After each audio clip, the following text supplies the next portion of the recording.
What are some of the biggest things that are causing our cortisol to be out of control? We've talked about exercise, obviously overdoing that. Exercise, yeah. You're drinking decaf coffee. Obviously, if we're overdoing the caffeine, I would assume that would be one of the big Definitely. Any stimulant. threats. Okay. Carbohydrates, I believe you would include in that category. Mm-hmm. What other ones? What are people doing and maybe not even knowing it that's overstimulating their cortisol? Anything inflammatory. So if they're reacting to a food like the guy with the eggs, he was damaging his cortisol.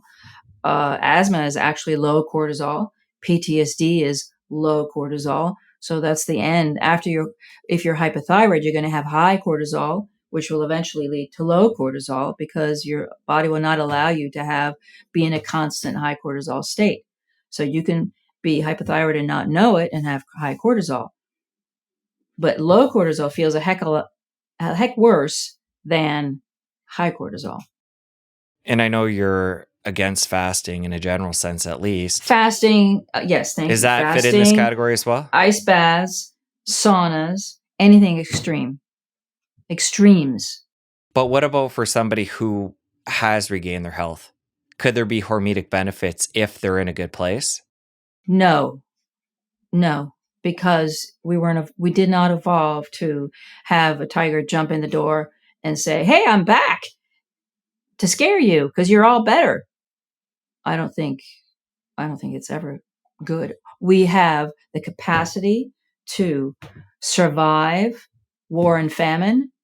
We have the capacity to, the old story that I always use is, lift the car off our daughter's leg. We have that capacity to get those cortisol reserves up so we can do something, what athletes do, superhuman. But if you stay in that state and you repeat that state over and over again, you are damaging your brain. You'll just turn off. Your brain will turn it off. The pituitary gland will say, no, this constant state is inflammatory. We know that constant injections of cortisone burn brain neurons and turn your bones into powder. You're doing the exact same thing as having a cortisone shot with your gummy bears, your marijuana gummy bears, your marathons, your saunas, and all that extremes. You mentioned marathon there. What about short bursts like sprinting or doing sprints on a bike? Because before, I know you're a fan of the paddle boarding. You mentioned walking. Do you think exercise, acutely all out bursts, would be hormonally detrimental? Or could that be looked at in that short term as being overall beneficial? Well, we know that 10 minutes of intense exercise raises cortisol levels. So if you're going to do 10 minutes rest, 10 minutes rest, 10 minutes rest, and you do that several times, I think you're going to end up turning it into high intensity interval training, right? So I don't recommend that. Now I know that I'm not going to sprint on that paddleboard. I'm happy with I purposely chose, there's a team here. I could have been on a team. I would have, they're like, oh, there'll be nobody in your age group. You'll win. Like, no way. I know that I won't sleep well the night before. If I do anything like that, I have had an issue with my adrenals in the past. I'm going to feel horrible. Diet aside, what would you do if you were in a position where you did push the cortisol acutely and you needed to up, for lack of a better word, the self-care? What would you do for, a day or two to re-regulate yourself?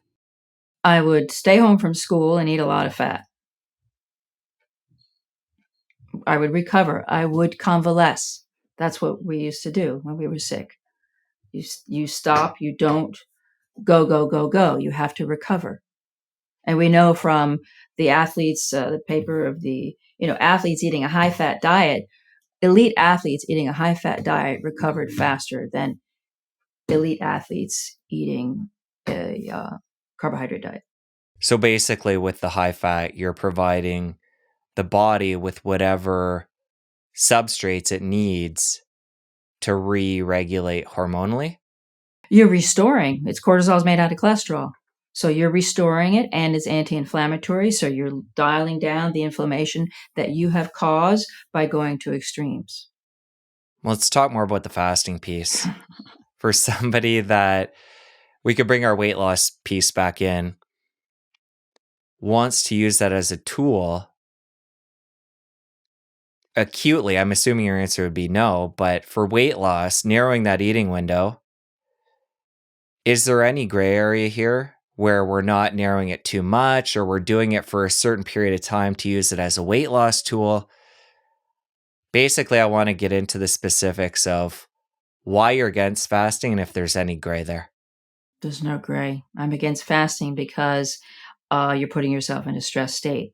So intermittent fasting, if you have a little bit of fat for breakfast, that's fine. I mean, you don't have to have 2 eggs and 3 pieces of bacon. It doesn't have to be 3 meals a day, but you have to have fat in the morning because that's when your cortisol is peaking. What are you going to make it out of? Your liver made sugar during the night so you could stay asleep, but then you're going to need some fat in the morning so you can wake up bright-eyed, bushy-tailed, and go about your day.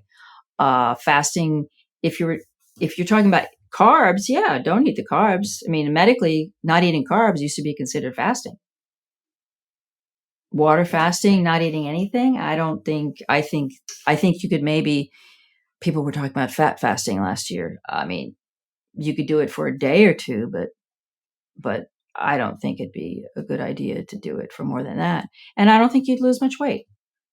What makes you lose weight is getting you out of a stress state, not shocking yourself with a cow, what this thing's called, cow prods, shocking yourself, tasering yourself every 6 hours to raise your cortisol to make you lose weight. It does not work.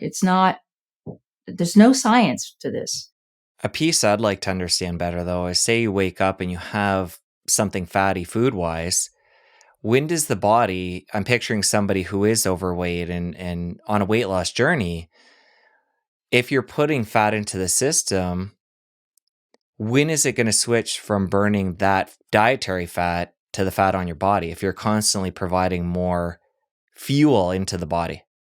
Right. So the fat is fuel like protein's fuel, right? It's just that the fat calorically has more per gram than the protein. So usually you're eating less volume of fat than you are protein. So it's not like you will more likely burn your own fat if you're in ketosis. So the fat you eat puts you in ketosis because it's also anti-inflammatory. Being overweight is a state of endocrine imbalance. There's a lot of things to unpack there.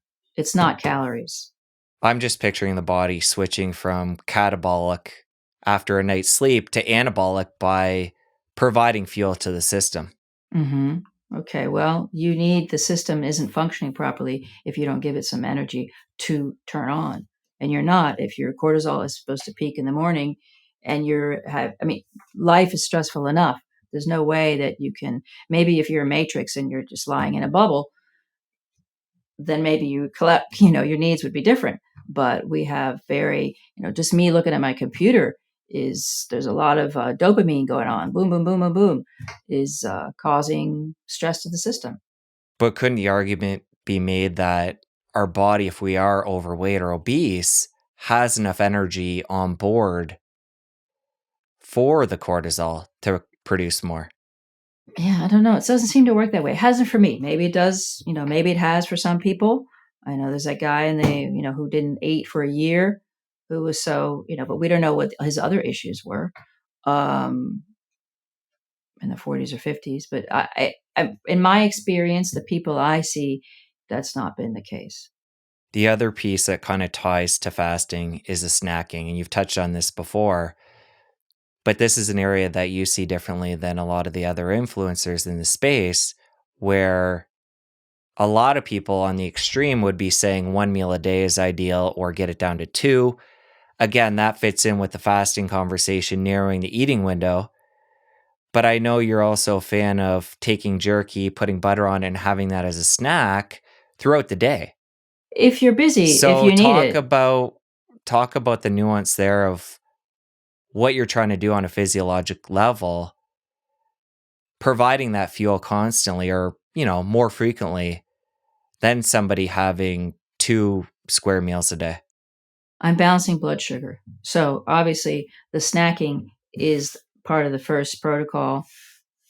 Usually I recommend it until they don't need it anymore because I'm balancing blood sugar. If you're ill, if you have inflammation, if you have any kind of imbalance in your body that would cause inflammation, you're going to need to balance the blood sugar, and that will require little bits of fat at the times when people crash. The whole world in different time zones is at the coffee machine or eating a candy bar mid-morning and mid-afternoon. Why is that? That's because they're eating carbohydrates and they're crashing after their breakfast, after their Cheerios, we're trying to get people on with rock solid blood sugar so they don't need the snacks. So they don't, if I've got 7 or 8 patients and I went paddleboarding, I'm probably going to have to run in the kitchen and get a snack because my brain is on fire when I'm working. So I'm restoring the energy that I'm using. I'm sitting on my butt, but I'm using energy. So it's not that everybody has to have these fat snacks. It's if they're inflamed and ill and we need to balance their blood sugar. If you enjoyed that clip, you're going to want to head over here and catch a full episode. I'll see you over there. A person who eats only plants cannot get cholesterol, therefore will not be able to adequately make, especially women, the hormones they need for their cycle, for adolescence, and to address stress. We evolved to eat this food. We evolved to eat